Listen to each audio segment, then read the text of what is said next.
The cold bit into Zara's skin like 1,000 needles, each breath forming ice crystals in the air before her face. She had been trapped in the industrial freezer for what felt like hours, her beautiful brown skin now ashen and numb. The heavy metal door remained sealed shut no matter how hard she pounded against it, her wedding ring scraping uselessly against the steel. But it wasn't the freezing temperature that made her blood run cold. It was the voices she could hear through the thick walls, her husband Brandon's deep laugh mixing with another woman's giggle. They thought she was unconscious, maybe even dead by now. They had no idea she was still fighting, still listening. How much longer do you think we need to leave her in there? The woman's voice was sweet, almost childlike. Zara recognized it immediately. Tiffany Brooks, the manager at Brandon's restaurant. The same woman who had smiled at Zara during their anniversary dinner just last month, offering congratulations on their 5 years of marriage. "Give it another hour," Brandon replied, his voice casual as if they were discussing the weather. "Hypothermia takes time. We need it to look natural, like she got locked in by accident during the inventory check." Zara's heart hammered against her ribs. Inventory check. That's why Brandon had asked her to come to the restaurant tonight, claiming he needed her business expertise to organize the freezer storage system. She had been happy to help, still believing in their marriage, still trusting the man who had promised to love and protect her. "And you're sure about the life insurance policy?" Tiffany's voice carried a note of excitement that made Zara's stomach turn. $2 million, Brandon confirmed. "Plus, all her business assets will come to me as her husband. We'll be set for life, baby. We can finally be together without hiding." The words hit Zara harder than the cold ever could. 2 years. For 2 years she had noticed Brandon pulling away, working late, being secretive with his phone. She had blamed herself, wondering if she wasn't attractive enough anymore, if she had somehow failed as a wife. She had even suggested marriage counseling, which Brandon had dismissed with a laugh. Now she knew the truth. While she had been trying to save their marriage, he had been planning her murder. "What about the cameras in the restaurant?" Tiffany asked. "Already taken care of. I told the security company we were having system maintenance tonight. No recordings, no witnesses. Just a tragic accident where my beloved wife got locked in the freezer while trying to help organize inventory." Zara forced herself to think through the pain and cold that was slowly claiming her body. Her marketing background had taught her to analyze situations, to find solutions when everything seemed hopeless. She had built her own successful consulting firm from nothing, using her sharp mind and determination. She wasn't going to die in this freezer, and she certainly wasn't going to let them profit from her death. The freezer was old, installed when the restaurant was built 10 years ago. Zara had actually helped Brandon research commercial kitchen equipment back then, before his business was successful enough to afford the best. She remembered reading about safety mechanisms, about how these units were designed to prevent people from getting trapped inside. With numb fingers, she felt around the door frame in the darkness. There had to be an emergency release, a backup system that would open the door from the inside. Her hand found a small panel near the floor that she hadn't noticed before. With the last of her strength, she managed to pry it open. Inside was a manual release lever, painted red and clearly marked for emergencies. But it was stiff with age and cold. Zara gripped it with both hands, using her entire body weight to pull down. Nothing happened at first, but she kept trying, knowing this was her only chance. Outside, Brandon and Tiffany were still talking, their voices growing more relaxed as they discussed their future together. They talked about traveling to Europe, about buying a house on the beach, about all the things they would do with Zara's money once she was dead and buried. "I still can't believe she never suspected anything," Tiffany said with a laugh. "Even when I started working late with you, even when we were together right under her nose. She's so naive." "That's what made her perfect," Brandon replied coldly. "Trusting, hardworking, and worth more dead than alive. The ideal wife." Their cruelty gave Zara the final burst of strength she needed. The lever suddenly gave way with a loud click, and she heard the door's locking mechanism disengage. But she didn't push it open immediately. Instead, she pressed her ear against the door and listened. She could hear them moving around in the kitchen area, probably cleaning up any evidence of their presence. They would wait until morning to discover her body, Brandon would play the devastated widower, and everyone would believe it was a terrible accident. But Zara Washington was very much alive, and now she knew exactly who she was dealing with. As feeling slowly returned to her fingers and toes, her mind was already working, planning, calculating. She had built a successful business by being smarter than her competition, by anticipating their moves and staying 3 steps ahead. Brandon and Tiffany thought they had won, thought they had executed the perfect crime. But they had made one crucial mistake: they had underestimated the woman they were trying to destroy. As their voices faded toward the restaurant's exit, Zara carefully cracked open the freezer door. The warm air of the kitchen felt like a furnace against her frozen skin, but she ignored the discomfort. She had work to do, plans to make, and a life to reclaim. The game was just beginning, and this time she would be the one making the rules. Zara waited in the darkness of the freezer until she was certain Brandon and Tiffany had left the building. The silence that followed their departure was complete, broken only by the hum of kitchen equipment and her own shallow breathing. Her body ached from the cold, but her mind was sharp with purpose. She pushed the freezer door open slowly, wincing as the hinges creaked in the quiet restaurant. The kitchen was dimly lit by emergency lighting, casting everything in a pale glow that made the familiar space look foreign and threatening. But Zara knew this place well. She had helped Brandon design the layout, had celebrated here during their early days when his dream was becoming reality. Now it was the place where he had tried to kill her. Moving carefully to avoid making noise, Zara made her way to Brandon's office in the back of the restaurant. Her hands were still shaking from the cold, but she managed to power up his computer. Brandon had always been careless with passwords, using the same combination for everything: their anniversary date followed by her initials. The irony wasn't lost on her that his attempt to murder her was protected by the date of their marriage. The computer screen illuminated her face as she began searching through files. What she found made her stomach turn. Email after email between Brandon and Tiffany, going back almost 2 years. Not just love messages, but detailed plans about their future together and how to get rid of the problem of his marriage. But the worst discovery was in his financial files. Brandon had been forging her signature on documents for months, slowly draining their joint accounts and transferring money to offshore accounts. He had even taken out additional life insurance policies in her name, raising the total payout to $3 million. Zara's phone had died in the freezer from the cold, but she found Brandon's backup phone in his desk drawer. She used it to photograph every incriminating document, every email, every financial record that showed their plan. The evidence was overwhelming. This wasn't a crime of passion but a carefully orchestrated murder plot motivated by greed. As she worked, she heard voices outside. Panic shot through her as she recognized Brandon's laugh. They had come back, probably to check on her body and make sure she was dead. Zara quickly shut down the computer and looked for another way out. The restaurant had a back exit that led to the alley behind the building. Zara had used it many times during busy nights when she helped Brandon with the business. She grabbed his backup phone and a jacket from the office closet, then made her way through the darkened dining room toward the rear exit. Just as she reached the door, she heard the front entrance open. Brandon and Tiffany were back, their voices carrying through the empty restaurant. "Let's just check on her and then we can go back to your place," Tiffany said. "I'm getting nervous about leaving her here too long." "Relax," Brandon replied. "By now she's gone. Hypothermia is peaceful. She probably just fell asleep and never woke up. We're doing her a favor, really. Better than her finding out about us and living with that pain." The casual cruelty in his voice made Zara's blood boil, but she forced herself to stay calm. She slipped out the back door just as she heard their footsteps heading toward the kitchen. In a few minutes, they would discover the empty freezer and realize she had escaped. Zara ran through the alley, her legs still unsteady from the cold exposure. She needed to get somewhere safe, somewhere she could think and plan without looking over her shoulder. The downtown hotel district was only a few blocks away, and she had cash in her purse. Behind her, she heard Brandon's voice rise in anger and confusion as he discovered the open freezer door. She didn't look back. 30 minutes later, Zara was checked into a small hotel under a false name, paying cash for a room on the 3rd floor. She had told the desk clerk that her ID was in her car and she would bring it in the morning, spinning a story about a late flight and lost luggage that the tired night manager didn't question. In the safety of the hotel room, Zara finally allowed herself to break down. The tears came hot and fast, tears of betrayal, of rage, of grief for the marriage she thought she had. For 5 years she had loved Brandon completely, supported his dreams, worked beside him to build their life together. And all of it had been a lie. But as she cried, her mind was still working. Brandon and Tiffany would be panicking now, wondering where she was, whether she would go to the police. They would expect her to run, to hide, to react emotionally like a scared victim. That's exactly why they would never see her real plan coming. Zara washed her face in the small bathroom mirror and looked at her reflection.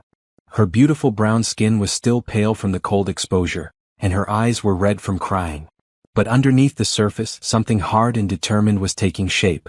She had always been underestimated by colleagues who saw her as too nice, by competitors who thought she was naive, and clearly by her own husband who believed she was helpless without him. But Zara had built $1 million consulting business by being smarter and more strategic than anyone expected. Now she would use those same skills to destroy the people who had tried to destroy her. Using the backup phone, she started making a list of everything she knew about Brandon's business, his finances, his secrets. She thought about Tiffany too, what weaknesses she might have, what pressure points could be exploited. By dawn, Zara had filled several pages with notes and ideas. She ordered room service coffee and began refining her strategy. This wouldn't be about revenge in the heat of passion. This would be cold, calculated, and absolutely devastating. Brandon and Tiffany thought they were hunters who had lost their prey. But they were wrong about who was hunting whom. The real predator was just getting started, and she had learned from the best teacher of all them. The sun was rising over the city as Zara began phase 1 of her plan. She had been reborn in that freezer, transformed from victim to victor. And she was going to make sure that Brandon and Tiffany paid for every single thing they had done. 3 days had passed since the freezer incident, and Zara had spent every moment gathering intelligence from her hotel room base. She had purchased a laptop with cash and created new email accounts under false names, becoming a ghost in her own life while she investigated the people who had tried to end it. What she discovered was worse than she had imagined. Using her business connections and social media research skills, Zara had pieced together the true scope of Brandon and Tiffany's betrayal. The affair hadn't started 2 years ago, it had been going on for 3 years, beginning just 2 years into Zara's marriage. Some of their happiest memories as a couple had been nothing but lies. But the personal betrayal was only the beginning. Brandon had been systematically stealing from their joint accounts for over a year, taking small amounts that he knew she wouldn't notice while she was busy building her consulting firm. He had forged her signature on loan documents, using her excellent credit to secure funding for restaurant expansion that never happened. The money had gone straight into those offshore accounts. Even worse, he had been using her business connections for his own gain, promising potential clients that Zara would handle their accounts personally, then collecting deposits and delivering subpar service through inexperienced freelancers. Her professional reputation, built over years of hard work and integrity, was being slowly destroyed while she remained unaware. Tiffany wasn't just a willing accomplice, she was a master manipulator. Zara discovered that the younger woman had convinced 3 previous employers that she was being sexually harassed by male supervisors, collecting settlement money before moving on to her next victim. She had also been embezzling from Brandon's restaurant for months, skimming cash from daily receipts and blaming missing inventory on supplier errors. The most shocking discovery came when Zara hacked into Tiffany's social media accounts. The woman had been documenting her relationship with Brandon in private photo albums, taking pictures of them together in Zara's own house while she was traveling for business. There were photos of Tiffany wearing Zara's clothes, using her makeup, even sleeping in their bed. One image made Zara's blood run cold. It was a selfie of Tiffany and Brandon taken in Zara's home office, with business documents clearly visible in the background. They had been going through her private files, her client information, her financial records. The violation felt almost as bad as the murder attempt. But perhaps the most revealing discovery was a text message thread between Brandon and Tiffany from just 2 weeks ago. They had been discussing different ways to kill her, evaluating methods that would look accidental. The freezer plan had been Tiffany's idea. She had researched hypothermia deaths and found that they were often ruled accidental in commercial settings. "She's so stupid," one of Tiffany's messages read. "Always so trusting and positive. She actually thanked me yesterday for working so hard at the restaurant. If she only knew I was working hard to get rid of her." Brandon's reply was even worse. "After 5 years of marriage, I know exactly how her mind works. She'll never suspect anything until it's too late. And even if she did, who would believe her over us? I'm the grieving husband, and you're just an employee who tried to save her." They had planned everything down to the last detail, including how they would comfort each other publicly after Zara's tragic accident. Brandon would wait exactly 6 months before proposing to Tiffany, claiming that Zara would have wanted him to find happiness again. As Zara read through months of their correspondence, she realized she had been living with a stranger. The man she thought she knew, the man she had loved and supported and believed in, simply didn't exist. Brandon Coleman was a cold-blooded killer who had been planning her death almost from the moment they said, "I do." The knowledge was devastating, but it also freed her from any lingering guilt about what she was planning to do to them. From her hotel room, Zara began phase 2 of her investigation. She created fake social media profiles and reached out to Brandon's family and friends, gathering information about his financial situation and personal relationships. What she learned explained a lot about his desperation. Brandon owed money to several dangerous people, not loan sharks, but legitimate creditors who had the power to destroy his business and his reputation. His restaurant was failing, hemorrhaging money every month despite what he had told her about record profits. The expensive renovations he claimed were bringing in new customers had actually driven him deep into debt. He had been hiding all of this from her, knowing that her successful business made her a more attractive target as a victim than as a partner. In his twisted mind, she was worth more dead than alive, not just emotionally but financially. Tiffany's situation was similarly desperate. She had been evicted from her apartment and was secretly living in the restaurant after hours, using the office shower and sleeping on the break room couch. Her own family had cut her off financially after discovering her history of lies and manipulation. They weren't just killers, they were pathetic, desperate killers who had tried to solve their problems by murdering an innocent woman who had never done anything but love and trust them. The realization crystallized Zara's resolve. These people had taken everything from her: her marriage, her trust, her sense of safety, her financial security, and nearly her life. They deserved everything she was planning to do to them and more. As the sun set outside her hotel window, Zara began writing detailed plans for their destruction. She would use their own weaknesses against them, exploit their desperation, and turn their criminal partnership into the weapon that would destroy them both. Brandon and Tiffany thought they were dealing with the same naive, trusting woman they had been manipulating for years. But that woman had died in the freezer. The person planning their downfall was someone entirely new, someone who had learned that the only way to deal with predators was to become a better predator than they were. The hunt was about to begin in earnest, and this time, Zara would be the one setting the trap. 1 week after her escape from the freezer, Zara sat in her hotel room surrounded by printed documents, photographs, and handwritten notes. She had transformed the space into a war room, with evidence taped to the walls and timelines mapped out on poster boards.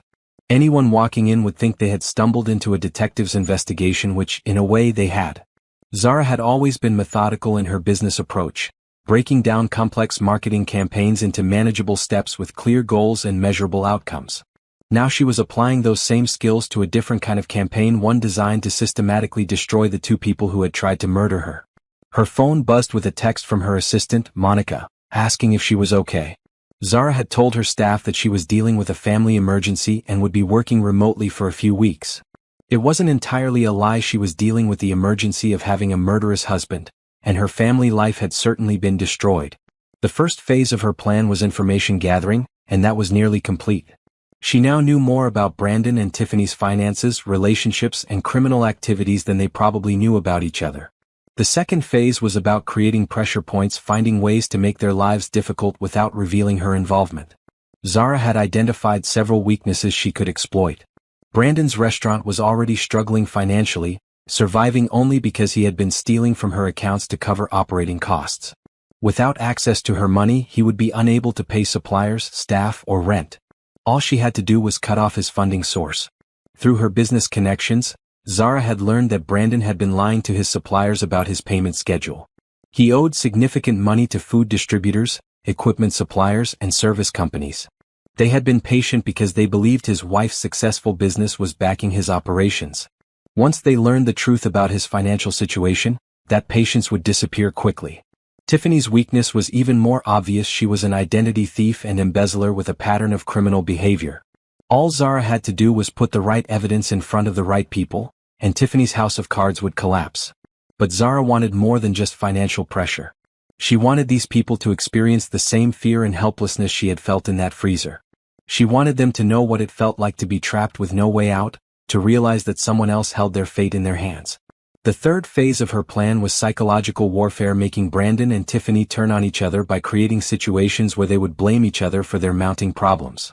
Criminals rarely stayed loyal when the pressure increased, and these two were already showing signs of stress. Zara had been monitoring their communications through the backup phone she had taken from Brandon's office. She had cloned its contents to her laptop, giving her access to all their messages, emails, and social media accounts. What she saw confirmed that they were starting to panic. "Where the hell is she?" Brandon had texted Tiffany 3 days ago. "It's been a week and no one has seen her. Her assistant is asking questions, her clients are calling. This wasn't part of the plan." Tiffany's response revealed her true character. "Maybe she's dead somewhere and we just haven't found the body yet." Or maybe she ran away because she figured out what we were doing. Either way, we need to cover our tracks. If she's alive and she knows about us, we're finished, Brandon had replied. She has access to everything, our finances, the restaurant, all of it. We need to find her. Or we need to make sure that if she does surface, no one believes her, Tiffany had suggested. We could say she's having a breakdown, that the stress of her business was making her paranoid and delusional. Who would believe a crazy woman making wild accusations about her loving husband?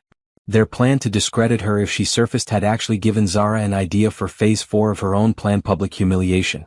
She would expose their crimes and their affair in a way that left no room for denial or deflection. The evidence would be so overwhelming that their reputations would be destroyed permanently. But first, she needed to flush them out, to make them reveal more of their criminal behavior so she could document it properly. Zara had a plan for that too.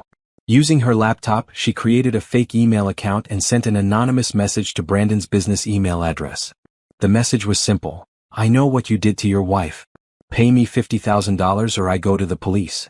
She sent a similar message to Tiffany. I have photos of you and Brandon together. I also know about the money you've been stealing. Meet my demands or everyone finds out. Within hours, both of them were frantically texting each other, trying to figure out who was blackmailing them and how much the person knew. Their messages revealed additional crimes Zara hadn't known about, including tax evasion and insurance fraud related to a burglary at the restaurant that had never actually happened. This is all your fault, Brandon texted Tiffany. If you hadn't pushed me to get rid of her so fast, we could have done this cleanly. Now someone knows everything. My fault. Tiffany shot back. You're the one who left evidence lying around. You're the one who was stupid enough to use traceable methods to steal her money. I told you we should have made it look like a suicide. Their relationship was already cracking under pressure, and Zara had barely started applying force. By the time she was finished with them, they would be so busy destroying each other that they wouldn't even notice the walls closing in around them. As night fell outside her hotel window, Zara reviewed her plans one more time. Everything was in place for phase 2, cutting off Brandon's financial lifeline and creating chaos in their lives. Within the next few days, their world would start falling apart in ways they couldn't explain or control. They had tried to make her disappear, but instead, they had created something far more dangerous than the trusting wife they thought they knew. They had created an enemy who understood exactly how to hurt them where it would cause the most damage. Zara Washington was about to teach them the most important lesson of their lives. Never underestimate the woman you're trying to destroy. 2 weeks after her escape, Zara was ready to begin the active phase of her revenge. She had spent every waking hour preparing, and now it was time to start applying pressure to the 2 people who had tried to murder her. The first target was Brandon's restaurant, the business he had used as both a cover for his affair and a justification for stealing her money. Zara knew the food service industry well from helping Brandon establish his business, and she understood exactly how to make his life miserable while staying completely anonymous. At 9 a.m. on a Monday morning, Zara made her first phone call from a prepaid phone she had purchased with cash. She dialed the health department's inspection hotline and reported several serious violations at Coleman's Kitchen, Brandon's restaurant. I'm calling to report unsanitary conditions at a restaurant, she told the inspector, disguising her voice slightly. I witnessed employees handling food without gloves, saw rodent droppings in the storage area, and noticed that the refrigeration units aren't maintaining proper temperatures. I'm concerned about food poisoning. The health department took such reports very seriously. By law, they had to investigate within 48 hours of receiving a complaint. Zara knew that Brandon's restaurant would fail any surprise inspection because she had seen firsthand how he cut corners to save money. Her second call was to the state tax authority. Using information she had gathered from Brandon's files, she reported that Coleman's Kitchen was underreporting income and paying employees under the table to avoid payroll taxes. She provided specific dates and amounts, making it clear that this wasn't a frivolous complaint from a disgruntled customer. The third call was to the fire marshal's office. Zara reported blocked emergency exits, improperly stored flammable materials, and a kitchen exhaust system that hadn't been cleaned in over a year. Again, she provided specific details that would force an immediate inspection. By noon, she had made similar reports to the building inspector, the Workers' Compensation Board, and the Better Business Bureau. Each complaint was carefully crafted to highlight real problems that existed at the restaurant, ensuring that every inspection would result in violations and fines. But Zara wasn't finished. She knew that Brandon's real vulnerability was his mounting debt and his dependence on her money to keep the business afloat. It was time to cut that lifeline completely. Using her laptop, Zara logged into their joint bank accounts and transferred every dollar into new accounts that only she could access. She had every legal right to the money. It was primarily her earnings from her consulting business, plus their shared marital assets. Brandon had no claim to funds he had been stealing anyway. Next, she contacted their credit card companies and reported that her cards had been stolen. The companies immediately froze all accounts and issued new cards to her hotel address. Brandon would discover his financial access cut off when he tried to make his next payment to suppliers. The final financial blow was the most devastating. Zara had discovered that Brandon had been using her business credit rating to secure loans and lines of credit for the restaurant. As his legal wife, she had the right to review and dispute any credit applications made in her name. She contacted every lender and informed them that the applications had been made without her knowledge or consent, and that she would not be responsible for any debts incurred. By the end of the day, Brandon's restaurant was facing inspections from multiple government agencies, his operating funds had been frozen, and his credit lines were being called in for immediate payment. The business that had been his pride and joy was about to become his nightmare. But Zara wasn't neglecting Tiffany in her campaign of destruction. She had discovered that Tiffany was collecting unemployment benefits while working at the restaurant, claiming to the state that she was unable to find work. That was fraud, punishable by fines and prosecution. Zara called the unemployment fraud hotline and provided them with photographic evidence of Tiffany working at Coleman's kitchen. She had taken the photos herself during her previous visits to help Brandon, never imagining she would one day use them to destroy the woman who was sleeping with her husband. She also discovered that Tiffany had been claiming her mother as a dependent on her tax returns to get a larger refund, despite the fact that her mother was alive and working full-time in another state. That was another federal crime that Zara was happy to report. As the afternoon progressed, Zara monitored Brandon and Tiffany's communications through the cloned phone data. They were starting to panic as the first wave of problems hit them. "The health inspector is here," Brandon texted Tiffany frantically. "They're shutting down the kitchen until we fix violations. This is going to cost thousands." "How is this happening?" Tiffany replied. "Who would report us? And why now?" "I don't know, but it gets worse. My bank called and said our accounts have been frozen for suspicious activity. I can't access any of our operating funds. This can't be a coincidence. Someone is targeting us. Do you think it's connected to Zara's disappearance?" "It has to be. But how could she do all this? She's been gone for 2 weeks." Zara smiled as she read their messages. They suspected her involvement but couldn't prove it, and they had no idea how extensive her campaign against them was going to be. This was just the beginning. Over the next few hours, more bad news continued to pile up for them. The fire marshal issued violations that would require expensive repairs before the restaurant could reopen. The tax authority froze their business accounts pending an audit. The building inspector found code violations that threatened their occupancy permit. "We're ruined," Brandon texted Tiffany that evening. "Even if we fix all these problems, we don't have the money to pay for it. And without access to our accounts, we can't even make payroll this week." "There has to be a way out of this," Tiffany replied. "What about the insurance money from, Can we still make that work somehow?" "Are you insane? We don't even know if she's dead, and now someone is obviously targeting us. If we try anything now, we'll be the prime suspects." Their relationship was already showing strain under the pressure, just as Zara had predicted. Desperate people made poor decisions, and she was counting on these two to make plenty of poor decisions in the days to come. As she prepared for bed in her hotel room, Zara felt a satisfaction she hadn't experienced since before her marriage started falling apart. For the first time in weeks, she was in control of her own destiny. She was no longer a victim waiting for something terrible to happen. She was the architect of her own justice. Tomorrow would bring phase 2 of her plan, and Brandon and Tiffany's problems were about to get much, much worse. The next morning brought chaos to Brandon and Tiffany's world, just as Zara had planned. From her hotel room, she monitored their increasingly desperate communications while sipping coffee and reviewing the next phase of her campaign. Brandon's restaurant had been closed for 3 days now, and the mounting violations were making it impossible to reopen. The health department had found evidence of rodent infestation, improperly stored food, and temperature violations that required extensive remediation. The fire marshal had identified blocked exits and faulty wiring that posed serious safety risks. But the real devastation was financial. Without access to their operating accounts and with their credit lines frozen, Brandon couldn't pay his staff, his suppliers, or his rent. The restaurant's reputation was being destroyed by word of mouth as news of the health violations spread through the local business community. Zara's phone buzzed with a notification from the banking app she had set up to monitor Brandon's attempts to access their joint accounts. He had tried to log in 17 times in the past hour, each attempt resulting in a security lockout. She could picture him sitting in his office, frantically trying to figure out how his financial world had collapsed so completely. From her laptop, she accessed the fake email account she had used to send the blackmail messages. Both Brandon and Tiffany had responded, offering to negotiate and asking for proof of what the mysterious blackmailer knew. Their desperation was evident in every line. But Zara had a more devastating surprise waiting for them. She had spent the previous evening researching Brandon's business partnerships and had discovered something that would destroy his professional reputation permanently.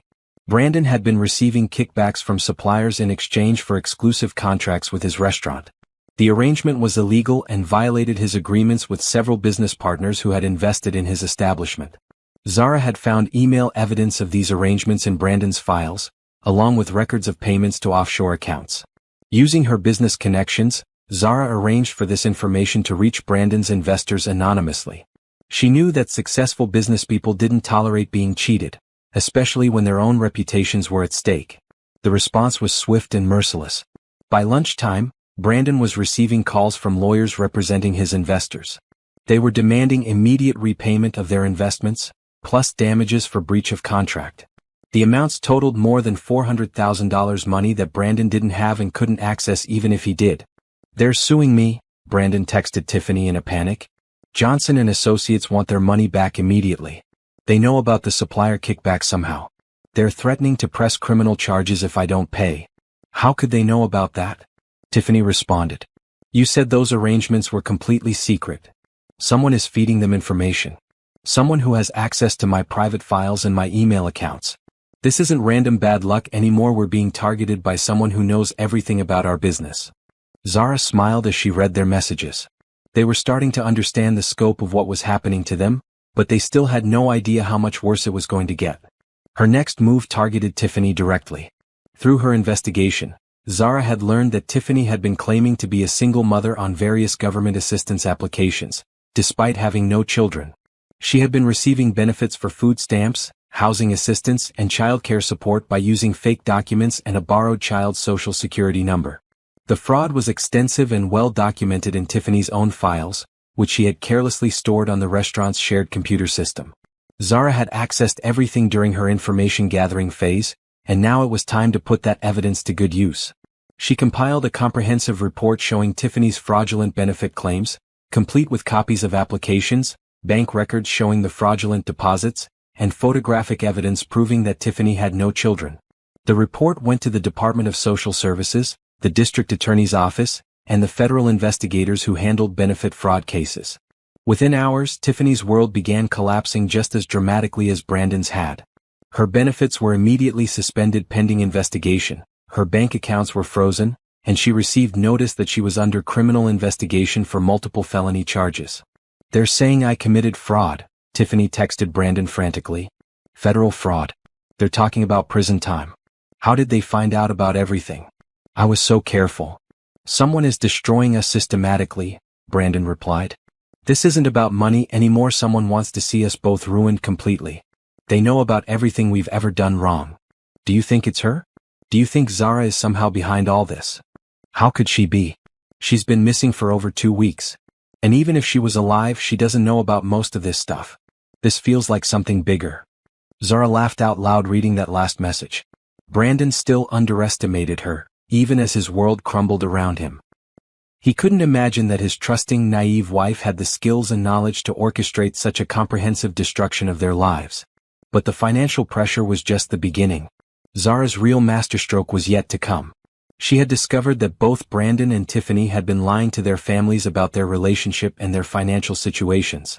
Brandon had borrowed money from his parents and siblings, claiming he needed it for restaurant improvements when he was actually using it to fund his affair and cover his gambling debts.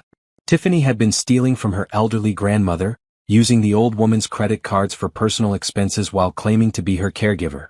These family secrets would be Zara's weapon for the next phase of her plan. She prepared detailed dossiers for both families, complete with evidence of the lies and theft. But she wouldn't send them anonymously, she had a much more dramatic revelation planned. As evening approached, Zara reviewed her progress with satisfaction. In just one day she had destroyed Brandon's business relationships, triggered multiple criminal investigations against Tiffany, and set the stage for the complete collapse of both their financial lives. Tomorrow would bring the psychological warfare phase of her plan. She was going to make them turn against each other, destroy their relationship from within, and ensure that they faced their legal problems as enemies rather than allies. Brandon and Tiffany had tried to solve their problems by murdering an innocent woman. Now they were going to learn that some problems only get worse when you try to escape them through crime. And the woman they had tried to kill was going to be the architect of their complete and utter destruction. The hunt was accelerating, and her prey was running out of places to hide. 3 weeks after her escape from the freezer, Zara was ready to move beyond financial destruction and into personal devastation. She had methodically dismantled Brandon and Tiffany's business lives, but now it was time to destroy their relationships, their reputations, and their sense of security. The restaurant had been closed for over a week, with no hope of reopening anytime soon. Brandon owed money to dozens of creditors and faced multiple lawsuits from investors. Tiffany was under federal investigation for benefit fraud and had been served with papers demanding repayment of thousands of dollars in illegally obtained government assistance. But they still had each other, still believed they could weather this storm together. Zara was about to change that. From her hotel room, she had been monitoring their communications and had noticed increasing tension between them. The stress was making them both paranoid and irritable, causing them to blame each other for their mounting problems. "This is all happening because you rushed the timeline," Brandon had texted Tiffany the previous night. "If we had waited longer, been more careful, none of this would be happening now." "Don't blame me for your poor planning," Tiffany had shot back. "You're the one who left evidence lying around. You're the one who trusted the wrong people with sensitive information." They were already turning on each other, exactly as Zara had predicted. Now she was going to give them a real reason to fight. Using the backup phone she had taken from Brandon's office, Zara accessed both of their social media accounts. Over the past weeks, she had been documenting their communications, their plans, and their criminal activities. Now she had enough evidence to create a comprehensive expose that would destroy both of their reputations permanently. But she wasn't going to release the information publicly yet. First, she wanted to watch them destroy each other. Zara created a fake text message thread that made it appear Tiffany had been communicating with a mysterious third party about betraying Brandon. The messages suggested that Tiffany was planning to blame everything on Brandon in exchange for immunity from prosecution. She sent these fake messages to Brandon from an anonymous number, along with a note. "Your girlfriend isn't as loyal as you think. She's making deals behind your back." Within an hour, Brandon was confronting Tiffany via text, demanding to know if she was planning to betray him. Tiffany's denials only made him more suspicious, especially when she couldn't explain how someone else could have known about their private conversations. "I would never betray you," Tiffany texted desperately. "Someone is trying to turn us against each other. Can't you see that?" "How do I know that?" Brandon replied. "How do I know you haven't been planning this all along? Maybe you never cared about me at all. Maybe this was all part of some bigger plan to get rid of both me and Zara." Their fight escalated quickly, with years of hidden resentments and mutual manipulations finally coming to the surface. Brandon accused Tiffany of being a user who had seduced him only to gain access to his wife's money. Tiffany accused Brandon of being a weak man who had been looking for an excuse to commit murder. "You wanted her dead long before I came along," Tiffany texted in anger. "You used to complain about her constantly, how she was too successful, how she made you feel small, how you wished she would just disappear. I just gave you the courage to do what you already wanted to do." "That's not true," Brandon protested, but his denial was weak. "I loved her once. This was supposed to be about us being together, not about hurting her." "You're pathetic," Tiffany replied. "You can't even own up to being a murderer. At least I'm honest about what we did." Zara screenshot their entire fight, adding it to her growing collection of evidence. They were confessing to attempted murder via text message, providing her with exactly the kind of proof she would need when she was ready to go to the police. But she wasn't finished driving them apart. Her next move was even more devastating. Zara had discovered that Tiffany had been seeing another man throughout her relationship with Brandon, a bartender from a club downtown who had no idea she was involved with anyone else. She had been telling him that she was single and looking for a serious relationship, even while plotting murder with Brandon. Using social media, Zara contacted the bartender and provided him with photographic evidence of Tiffany's relationship with Brandon. She sent him screenshots of their text conversations, photos of them together, and details about their criminal activities. The bartender was shocked and angry at being deceived. He immediately confronted Tiffany, threatening to expose her lies to everyone they knew. To make matters worse, he revealed that he had been supporting her financially for months, paying for her apartment and living expenses while she claimed to be struggling to find work. "You lied to me about everything," he texted Tiffany. "You're not single, you're not poor, and you're definitely not the innocent victim you pretended to be. You're a criminal and a cheater, and I'm going to make sure everyone knows it." Tiffany panicked, begging him to keep quiet and offering to pay back the money he had given her. But she didn't have any money to pay him back, and her desperation only made him angrier. Within hours, the bartender had posted about Tiffany's deception on social media, tagging mutual friends and exposing her lies to their entire social circle. The humiliation was devastating for someone who had built her identity around manipulating men and playing the victim. "My whole life is falling apart," Tiffany texted Brandon frantically. "People are saying horrible things about me online. Everyone thinks I'm a fraud and a criminal." "Welcome to my world," Brandon replied coldly. "At least your family isn't threatening to disown you." Brandon's family had indeed learned about his situation, though not through social media. Zara had mailed them detailed information about his affair, his financial crimes, and his mounting legal troubles. She had included copies of loan documents he had forged using his mother's information as a co-signer, putting his elderly parents at financial risk. The revelation had torn his family apart. His parents were facing potential financial ruin because of debts he had incurred in their names. His siblings were furious that he had dragged their family into his criminal activities. Several family members had already cut off contact with him completely. "How could you do this to us?" his mother had texted him. "We trusted you with our financial information because you're our son. We never imagined you would steal from your own family."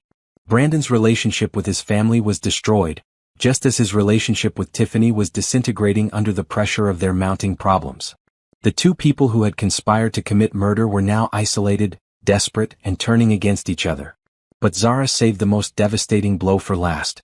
She had been recording their phone conversations using spyware she had installed on the backup phone. She had hours of audio evidence of them discussing their crimes, their affair, and their plans to murder her. Now she was ready to share that evidence with the world. Zara created a comprehensive website documenting Brandon and Tiffany's crimes, complete with audio recordings, text message screenshots, financial records, and photographic evidence. She included timelines showing how they had planned her murder, evidence of their ongoing affair, and proof of their various financial crimes. The website was professionally designed and meticulously documented, presenting the evidence in a clear, compelling narrative that left no room for doubt or denial. She titled it, "The Truth About Brandon Coleman and Tiffany Brooks, How They Tried to Murder Me for Insurance Money." But she didn't publish the website immediately. Instead, she sent the link to both Brandon and Tiffany with a simple message: "This goes live in 24 hours unless you both turn yourselves in to the police." Their responses were exactly what she expected. Brandon begged for mercy, promising to confess if she would spare his family further humiliation. Tiffany tried to blame everything on Brandon, claiming she had been manipulated and coerced into participating in his plans. Neither of them was willing to take full responsibility for what they had done. Neither of them showed genuine remorse for trying to kill her. They were only sorry they had been caught. That sealed their fate. Zara had given them one last chance to do the right thing, and they had failed.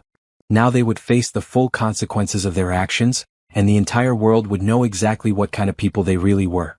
The personal reckoning was complete. Tomorrow would bring the final phase of her plan: legal justice and public exposure that would ensure they could never hurt anyone else again. 4 weeks after her escape from the freezer, Zara sat in Detective Rodriguez's office at the downtown police station, finally ready to reveal herself and present the evidence that would put Brandon and Tiffany behind bars for decades. The detective was a middle-aged woman with kind eyes and a reputation for handling domestic violence cases with both compassion and thoroughness. Zara had researched her carefully before deciding to make contact, knowing that she would need someone who would take her story seriously and understand the complexity of what had happened. "Mrs. Coleman," Detective Rodriguez said, leaning forward with concern, "when you called and said you had evidence of an attempted murder plot, I have to admit I wasn't expecting anything like this." Spread across the conference table between them were hundreds of pages of documentation, audio recordings, photographs, and financial records that Zara had compiled over the past month. The evidence was overwhelming and meticulously organized, presenting a clear timeline of Brandon and Tiffany's crimes. "I know it's a lot to process," Zara said calmly. But I wanted to make sure you had everything you needed to build an airtight case against them. They tried to kill me and they've been committing multiple felonies for years. I don't want them to have any chance of escaping justice. Detective Rodriguez was examining the audio recordings, particularly the conversations where Brandon and Tiffany discussed different methods of killing Zara and disposing of her body. These recordings are incredibly damaging, she said. But I have to ask, how did you obtain them? We need to make sure everything we use in court was gathered legally. Zara had anticipated this question and had prepared her answer carefully. The recordings were made using a phone that belonged to my husband, which I had legal access to as his wife. The financial records are from our joint accounts and shared business files. The text messages and emails were accessed through devices and accounts that I had legitimate access to. It was technically true, though it didn't tell the full story of how she had cloned Brandon's phone data and hacked into their private communications. But Zara had been careful to ensure that all the truly incriminating evidence could be obtained through legal means if necessary. What I'm most concerned about, Detective Rodriguez continued, is your safety. These two people tried to kill you once, and now that their world is collapsing, they might become even more desperate and dangerous. I've been staying in a safe location, Zara assured her. And honestly, they're too busy dealing with their other legal problems to focus on me right now. The federal fraud investigation, the business lawsuits, the tax audits, they're overwhelmed. The detective nodded, making notes on her legal pad. We'll need you to come in for a formal statement, and we'll probably need you to testify before a grand jury. Are you prepared for that? I've been preparing for this moment for weeks, Zara replied. I'm ready to face them in court and tell the world what they tried to do to me. Over the next several hours, Zara provided a detailed statement about the night in the freezer, the discovery of Brandon and Tiffany's affair and criminal plans, and everything she had learned about their activities since then. The police were particularly interested in the attempted murder, but they were also building cases around the financial crimes, fraud, and conspiracy charges. Based on what you've provided, Detective Rodriguez explained, we're looking at attempted murder, conspiracy to commit murder, insurance fraud, tax evasion, embezzlement, identity theft, and several other felony charges. Both of them are looking at significant prison time if convicted. Good, Zara said firmly. They deserve everything that's coming to them. The arrest warrants were issued that afternoon. Zara watched from the police station as officers arrested Brandon at his closed restaurant, where he had been meeting with lawyers about his mounting legal troubles. The look of shock and terror on his face when he realized the police knew about the murder plot was worth every sleepless night she had spent planning his downfall. Tiffany was arrested at her grandmother's house, where she had been hiding since her own apartment was searched by federal agents investigating her benefit fraud. She broke down completely when the charges were read, sobbing and claiming that Brandon had forced her to participate in everything. Both arrests were covered by local news outlets, who were fascinated by the story of a successful businesswoman who had faked her own disappearance to gather evidence against her would-be killers. Zara's carefully prepared website went live immediately after the arrests, providing the media with a comprehensive narrative of the crimes. The public reaction was swift and decisive. Brandon and Tiffany were portrayed as greedy, callous killers who had tried to murder an innocent woman for insurance money. Social media exploded with outrage and support for Zara, who was being hailed as both a victim and a hero. Local woman escapes murder plot, exposes husband's crimes, read the headline in the city's largest newspaper. The article detailed how Zara had spent weeks gathering evidence and building a case against her attackers while they thought she was dead or missing. But the media attention was just the beginning. The evidence Zara had gathered was so comprehensive that both defendants' lawyers advised them to consider plea bargains rather than risk going to trial and facing maximum sentences. Brandon, faced with overwhelming evidence of his guilt and the possibility of life in prison, agreed to plead guilty to attempted murder, conspiracy, and financial fraud charges in exchange for a sentence of 25 years without the possibility of parole for the first 15 years. Tiffany, who had been recorded discussing the murder plan in detail and had been caught embezzling from multiple sources, received a sentence of 20 years with the possibility of parole after 12 years. Her cooperation with investigators regarding Brandon's other criminal activities had earned her a slightly reduced sentence. 25 years, Detective Rodriguez told Zara after Brandon's sentencing hearing. He'll be in his 60s before he even becomes eligible for parole, assuming he ever does. And with his health problems and the enemies he's made in prison, he might not survive his full sentence. What about their appeals? Zara asked. With the evidence you provided, any appeals are essentially hopeless. The recordings alone are enough to uphold their convictions, and the financial crimes are thoroughly documented. They're going to prison for a very long time. As Zara left the courthouse after the final sentencing hearing, she felt a weight lifting from her shoulders that she hadn't even realized she was carrying. For months, she had been living with the knowledge that 2 people had tried to murder her and were walking free. Now they were behind bars and justice had finally been served. The legal system had worked exactly as it was supposed to, partly because Zara had done such thorough work documenting their crimes. But mostly because Brandon and Tiffany had been too arrogant and careless to cover their tracks properly. They had underestimated the woman they tried to kill, and that mistake had cost them everything. Their freedom, their reputations, their relationships, and their futures all destroyed by the same person they had tried to destroy. As she walked toward her car, Zara allowed herself to smile for the first time in months. The nightmare was finally over, and she was free to start rebuilding her life.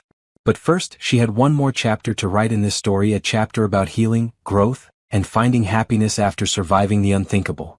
6 months after the arrests, Zara stood in the courthouse lobby, preparing to testify in what had become the most closely watched criminal trial in the city's recent history. Despite both defendants having accepted plea bargains, the judge had ordered a full hearing to ensure that justice was properly served and that the victims had their day in court. The media attention had been intense but largely supportive. Zara had become something of a folk hero, a woman who had refused to be a victim and had instead methodically destroyed the people who tried to destroy her. True crime podcasts analyzed her strategy, business schools used her case as an example of strategic thinking under pressure, and domestic violence advocates praised her courage in fighting back. "You ready for this?" asked Jennifer Martinez, the prosecutor who had been assigned to the case. Jennifer was young but brilliant, with a reputation for thorough preparation and courtroom excellence. She had been fascinated by Zara's evidence collection and had spent months organizing it into a presentation that would leave no doubt about the defendant's guilt. "I've been ready since the night they locked me in that freezer," Zara replied. She looked confident and professional in her navy blue suit, her natural beauty enhanced by the strength and determination that radiated from her posture and expression. The courtroom was packed with reporters, legal observers, and members of both families. Brandon's parents sat in the front row, looking aged and broken by their son's crimes. Tiffany's grandmother, who had been one of her fraud victims, sat with other family members who had been devastated by her betrayal. Judge Patricia Williams called the court to order and began with a statement about the severity of the charges. "This case involves attempted murder, conspiracy, fraud, and a pattern of criminal behavior that spans several years.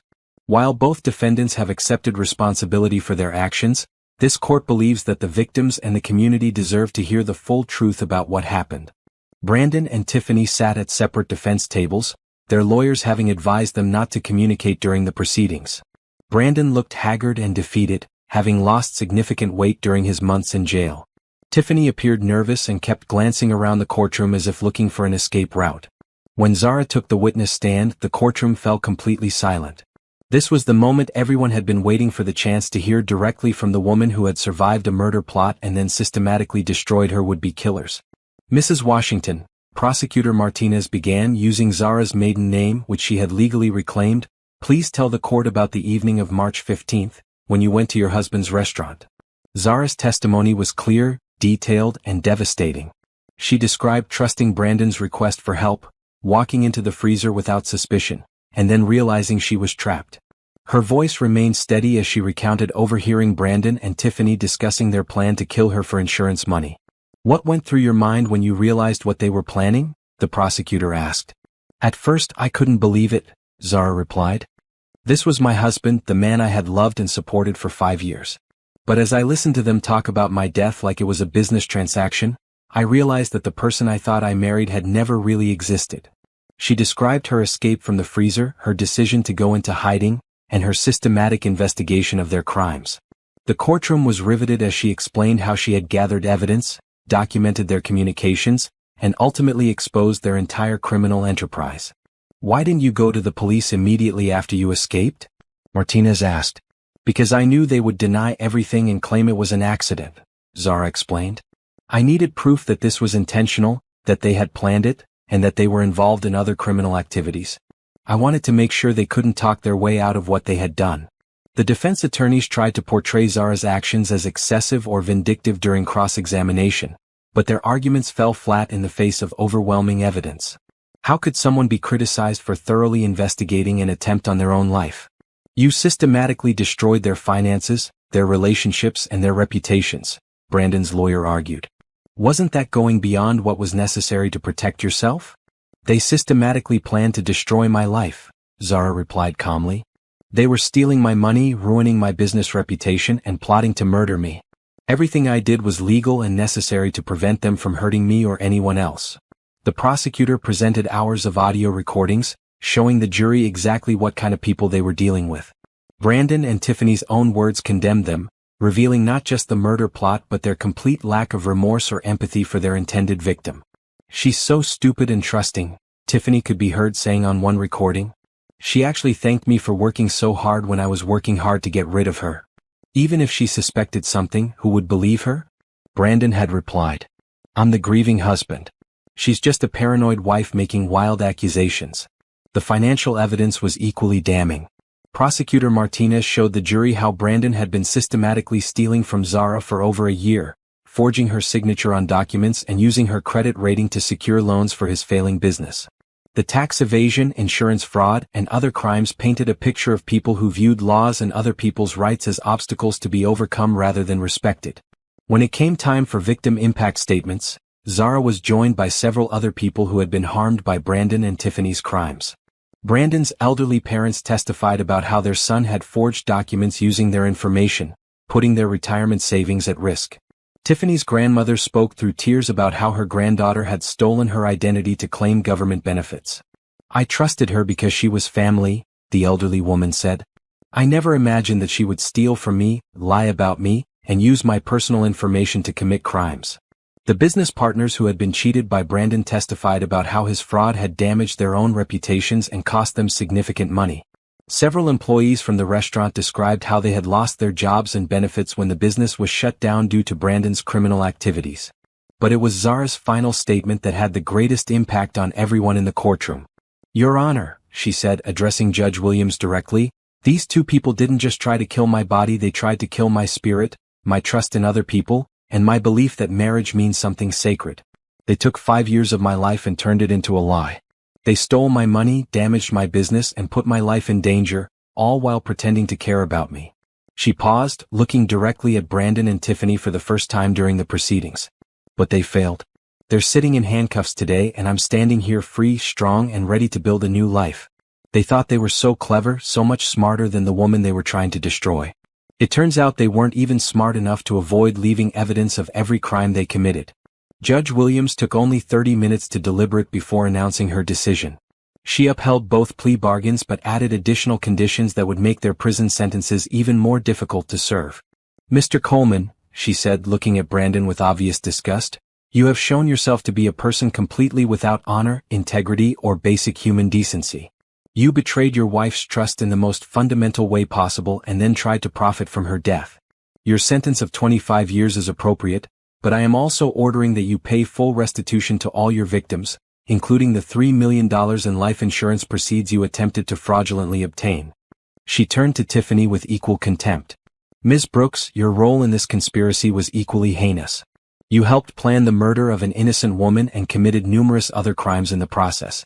Your 20-year sentence reflects the severity of your actions, and you will also be required to pay full restitution to your victims." Both defendants would serve their sentences in maximum security facilities with limited opportunities for early release. Their criminal records would ensure that they remained unemployable and unable to rebuild their lives even if they were eventually released. As the court session ended and Brandon and Tiffany were led away in shackles, Zara felt a profound sense of closure. The legal system had delivered justice, the truth had been told, and two dangerous criminals had been removed from society permanently. The trial was over, but Zara's real victory was just beginning. She had not only survived an attempt on her life, she had proven that intelligence, determination, and careful planning could triumph over evil and stupidity. Now it was time to focus on the future and build the life she truly deserved. 1 year after the trial that had captivated the nation, Zara Washington stood in the offices of her new consulting firm, looking out at the Seattle skyline through floor-to-ceiling windows. The view was spectacular, and the symbolism wasn't lost on her. She had literally and figuratively risen above the ashes of her old life. Washington Strategic Solutions had grown from a one-woman operation run out of a hotel room to a thriving business with 12 employees and clients across the country. The notoriety from her case had actually helped her business, as companies were eager to work with someone who had demonstrated such remarkable strategic thinking under extreme pressure. "The Henderson Group is here for the 3 o'clock meeting," announced Monica, her assistant, who had followed her from the old company and now served as her operations manager. Monica had been one of the few people who had supported Zara unconditionally throughout the entire ordeal, never once questioning her decisions or suggesting she should forgive Brandon. "Perfect," Zara replied, smoothing her emerald green dress and checking her appearance in the mirror. She looked radiant, her skin glowed with health and confidence, and her smile was genuine for the first time in years. Success suited her, but more than that, freedom suited her. The Henderson Group meeting went exceptionally well. They were a tech startup looking to expand into new markets, and Zara's strategic analysis had identified opportunities they hadn't considered. As she presented her recommendations, she felt the familiar thrill of intellectual challenge and professional accomplishment that had always driven her. "Your approach is exactly what we needed," said Patricia Henderson, the company's CEO. "When can we start implementing these strategies?" "My team can begin next week," Zara replied confidently. "We'll have preliminary results within 30 days and a full implementation plan within 60. After the clients left, Zara returned to her office to find a familiar envelope on her desk. It was another letter from Brandon, the 5th one she had received since his incarceration. She had stopped reading them after the second one, which had been full of self-pity and attempts at manipulation. Her lawyer handled all official communications, and she saw no reason to subject herself to Brandon's continued attempts to insert himself into her life. She dropped the letter into the shredder without opening it and turned her attention to more pleasant correspondence, a handwritten note from Tiffany's grandmother, thanking her for helping expose the fraud that had been committed against her. The elderly woman had recovered most of her stolen money and had expressed nothing but gratitude toward Zara for bringing the truth to light. At 6 o'clock, Zara locked up her office and headed to her car, a sleek silver Tesla that reflected her new life's emphasis on innovation and environmental responsibility. She had plans for the evening that filled her with anticipation rather than dread, a dinner date with Daniel Thompson, a fellow entrepreneur she had met at a business conference 3 months earlier. Daniel was everything Brandon had never been: honest, supportive, emotionally intelligent, and genuinely interested in her success rather than threatened by it. He was a software developer who had built his own successful company, and their conversations were filled with mutual respect and intellectual stimulation. "How was your day?" Daniel asked when he picked her up from her downtown apartment. Zara had chosen the space specifically because it was modern, secure, and completely different from the house she had shared with Brandon. Every detail of her new life had been carefully chosen to reflect who she was becoming rather than who she had been. "Challenging and rewarding," she replied, settling into the passenger seat of his car. "The Henderson project is going to push us in some exciting new directions. How about you?" "We got approval for the expansion into the Asian markets," Daniel said with a grin. "Your advice about the regulatory landscape was incredibly valuable. I owe you dinner at the best restaurant in the city." They had chosen a small Italian restaurant known for its intimate atmosphere and exceptional cuisine. As they shared antipasto and discussed their respective businesses, Zara marveled at how different this relationship felt from her marriage. There were no hidden agendas, no manipulation, no sense that one person was trying to take advantage of the other. "I have something to tell you," Daniel said as they finished their main course. "My company has been offered a major contract in Portland, and I'm thinking about relocating there to oversee the project personally." Zara felt a flutter of disappointment but also curiosity. "That sounds like a great opportunity for your business." "It is," Daniel agreed. "But here's the thing, I don't want to leave Seattle because I don't want to leave you. We've only been dating for 3 months, but I've never felt this connected to someone before. You're brilliant, you're strong, you're everything I've ever wanted in a partner." He reached across the table and took her hand. "I know you've been through hell with your previous marriage, and I know you're focused on building your business. I'm not asking you to make any major decisions right now, but I wanted you to know that what we have is real for me, and I'm willing to structure my life around keeping it." Zara squeezed his hand, feeling a warmth spread through her chest that had nothing to do with the wine they were sharing. "Daniel, you don't know how much it means to hear you say that. For so long I thought I was unlovable, that there was something wrong with me that made Brandon want to do what he did. There is absolutely nothing wrong with you," Daniel said firmly. "Brandon was a criminal and a fool who didn't recognize the incredible woman he had. His loss is the world's gain and specifically my gain." They talked until the restaurant closed, planning Daniel's potential move to Portland and discussing how they could make a long-distance relationship work if necessary. But as the evening progressed, Zara realized she didn't want a long-distance relationship. She wanted Daniel in her life permanently and completely. "What if I came with you to Portland?" she asked as they walked to their car. "My business is location independent now, and there's nothing keeping me in Seattle except habit." Daniel stopped walking and turned to face her, his expression serious. "Are you sure? I don't want you to uproot your life for me unless you're absolutely certain it's what you want." "I'm certain," Zara replied, and she was surprised to realize she meant it completely. "I spent 5 years of my life trying to save a relationship with someone who was planning to kill me. I'm not going to waste any time being cautious about a relationship with someone who actually cares about my happiness." 6 months later, Zara stood in the living room of their new house in Portland, surrounded by moving boxes and feeling more at home than she had anywhere in years. Washington Strategic Solutions had successfully relocated, with several employees choosing to make the move and new hires filling out the team. The view from their house was spectacular, rolling hills covered with trees, with the city skyline visible in the distance. But the best part of the view was Daniel, working at his laptop at the kitchen table, occasionally looking up to smile at her as she organized their new space. "Package for you," Daniel called out, bringing her a small envelope that had been delivered by courier. Zara recognized the return address. It was from Detective Rodriguez back in Seattle. Inside was a brief note and a newspaper clipping. "Thought you'd want to see this," the detective had written. "Justice continues to be served." The newspaper article was about Brandon's experience in prison. He had been placed in protective custody after other inmates learned about his crimes, but even in isolation, his life was miserable. He had lost significant weight, his health was failing, and he had been denied parole consideration due to his refusal to show genuine remorse for his actions. Tiffany's situation was even worse. She had been transferred to 3 different facilities after being caught in various schemes to manipulate other inmates and guards. Her attempts to charm her way out of consequences had finally stopped working, and she was facing additional charges for contraband possession and attempted bribery. "Any regrets?" Daniel asked, reading the article over her shoulder. "None whatsoever," Zara replied firmly. "They made their choices and now they're living with the consequences. I'm living with the consequences of my choices too, and my consequences include this beautiful house, a thriving business, and the most wonderful man I've ever known." She crumpled up the newspaper clipping and threw it in the trash, then turned to kiss Daniel. The past was behind her, buried so completely that not even newspaper articles could resurrect its power to hurt her. That evening, they hosted a housewarming party for Zara's new Portland clients and Daniel's local business associates. The house filled with laughter, conversation, and the energy of people who genuinely enjoyed each other's company.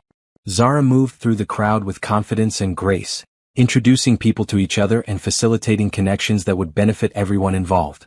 "You're glowing," Monica observed, joining her on the deck where Zara was taking a moment to enjoy the sunset. "I've worked for you for 3 years and I've never seen you this happy."